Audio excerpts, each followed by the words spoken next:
Fools fool you, so do you, and lose dudes that want you to lose. So X can use you as a stat, but they have been wrong. You are not defined by just your skin tone.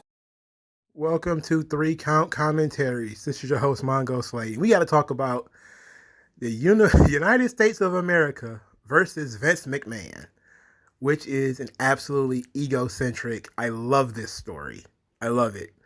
So, in a nutshell, WWE is about to produce a TV show based on Vince's steroid trial. So, this is going to be excellent. And I know it's about to trigger so many people. So let's read the blurb, and then I'll tell you guys my thoughts on it.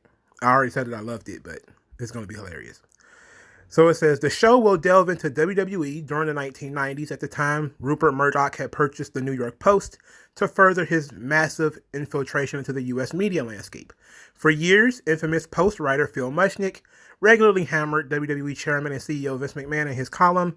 Headlines like, quote, legislators give WWE a free pass on roids, and, quote, McMahon skips through the cemetery, eventually captured the attention of the FBI and the U.S. Attorney's Office for the Southern District of New York, the nation's most prestigious federal prosecutor's office, with a conviction rate of over 96%. In 1994, the United States government indicted McMahon for allegedly supplying anabolic steroids to WWE talent. McMahon, with his liberty at stake, 2 school-aged children at home, and with WWE on the brink of bankruptcy, refused to take a plea deal. Ultimately, McMahon stood trial and was acquitted unanimously by a jury of his peers, and went on to build a multi-billion-dollar global sports entertainment empire.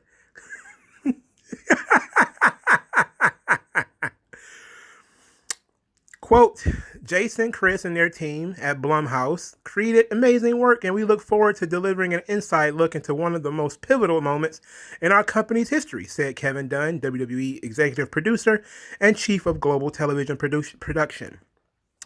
Quote, we have a dramatic, riveting saga, one that's crazier than fiction, that will appeal to the cross-section of Blumhouse and WWE fans, said Chris McCumber, Blumhouse television president. To say I'm thrilled about the collaborating again with WWE is an understatement. McMahon, Dunn, Blum, McCumber, and Jeremy Gold will serve as executive producers on the project. The Blumhouse television team, led by McCumber, has made several significant development announcements in the last few weeks. Okay, none of that matters. All right, so in the blurb, we have things that are, a little bit that are a little bit stretching the truth. Now, Vince McMahon says he had school-aged children at home in the blurb. Shane McMahon was born in 1970. Okay? He was born in 1970. So that means in the early 90s, he was at least a teenager. He was in his 20s. So that means in 1994, he would have been 24. School-aged children? 2 school-aged children? Stephanie McMahon was born in 1976. So that means she was about 17, 18 years old in the early 90s. 2 school-aged children at home, Vince. I love this. It's bullshit. It's bullshit. I could tell from the blurb that it's bullshit. All right? This is going to be excellent. And the reason why I love this is because I know it's going to trigger so many people. It's going to trigger so many people. Oh my God. And you know that the wrestling journalists, all of those guys, they're going to be trying to fact check this fictional TV show. This is going to be great. This is going to be great, man. This is going to be some excellent shit. 2 school-aged children. Shane McMahon was born in 1970 and Stephanie was born in 1976. 2 school-aged children. Oh, this is excellent. Okay. This is going to be great shit, man. This is going to be, like, if y'all are old enough to remember The People versus Larry Flint, like, that, my only problem is I think this probably would not work as a television show. It'll probably work as a movie. If they was to do, like, the steroid movie, oh, my God. Oh, that would be fun. But as a TV show, it's really going to be fun because you're going to have the entire cast of characters. I'm already like, who's going to play Vince? Who's going to play Linda? Who's going to play Shane and Stephanie? Who's going to play Hulk Hogan? Who's going to play Randy Savage and the Ultimate Warrior? And are we going to see like Bret Hart and Shawn Michaels in it? Like, what is going on? What's going to happen? Oh my God. There's just so many questions. This is so much. I don't know what to think. All I know is this shit is gonna be hilarious. Oh, back to what I was saying. If y'all are old enough to remember the People versus Larry Flint, the owner and operator of Hustler magazine, when the government kept suing him and trying to shut him down, Vince McMahon sees himself similar to that, and so do I. Like, he is the Stan Lee, the Larry Flint, the what was the other guy, Playboy guy? I forget his name, but Vince is like them. You know, like, he's a guy who's like this multi-millionaire that everybody would rather throw in jail, except for Stan Lee. Everybody loves Stan Lee. He was kind of a, I think in his later years, people kind of stopped really liking him. He was kind of a rebel. But Vince is like the forefront, the elder statesman of an entire industry. And yeah, they looked to bring him down. And it was awesome. And it was hilarious. And this is Vince, once again, who won. He won. He beat the steroid case, and now he's like, fuck it, let's rub it. Let's rub it into their wounds. Let's rub the salt in the government's wounds by making a TV show about how I beat the government. He's to make it even funnier, he puts over the FBI and talking about how they the Southern District of New York had an over 96% conviction rate, but he managed to beat them. Vince is Hulk Hogan that slammed Andre the Giant. The man who's never been slammed. This shit is excellent. I love this. Oh my God. I was already making jokes before about, most wanted treasures and how somebody's going to be going down there trying to find Vince's neck brace from the steroid trial. This is going to be great.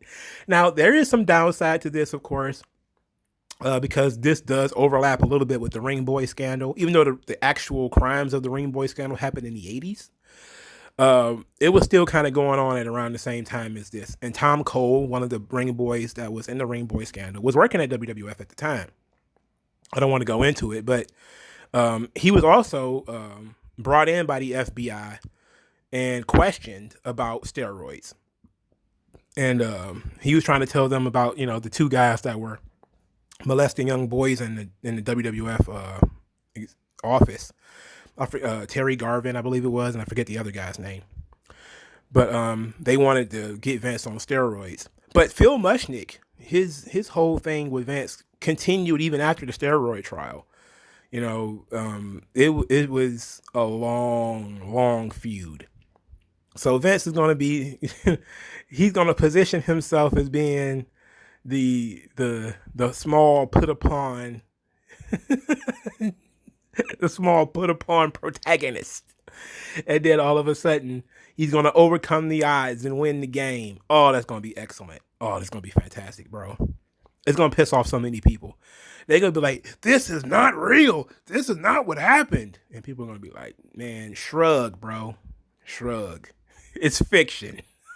It's going to be great when I see like 6-year-old Stephanie when she was really like 14. She was really like 17 and some shit. She could be like 7 in the TV show. That's going to be great stuff. Oh, this is going to be excellent shit. Man. I think it should be a movie, personally. I don't know how long I can sit through a TV show or, depending on the network and everything. But I think a movie is probably for the best. I think if he was going to do a TV show, it should be on maybe him buying out the territories and all that kind of stuff. Like, that would be a great TV show. It's his takeover, because you can individualize each territory. Like when Vince went to LA, or when Vince goes to St. Louis and runs into Larry Madisick, or when Vince goes to Toronto, or when he goes to Minneapolis, or when he goes to Bill Watson, or he goes to Harley Race or whatever. That would be fun, because you can do numerous episodes of Vince talking to these big wigs and these other wrestling promotions and following, those companies. And you can do a lot of TV with that. They could do a whole TV show with that, like an hour-long TV show or whatever. That could be good stuff. Him in Calgary and stuff like that. That could be fun. Him versus the federal government. I don't know how fun that would be, but I'm very interested in seeing who's going to play Hulk Hogan, who's going to play the Doctor, Zahorian. Oh, man, that's going to be great. It's going to be great stuff, man. But let me know what you guys think in the comment section below. Like this video, share this video, subscribe to the channel, donate to the channel if you can. Thank you guys for your time, and I'll talk to you guys later, man. Peace out. Your skin tone, so why attach yourself and piggyback the wealth you didn't earn or lack yourself? I'm telling you to own up to your own success and failures. It's a reason why these sleazy guys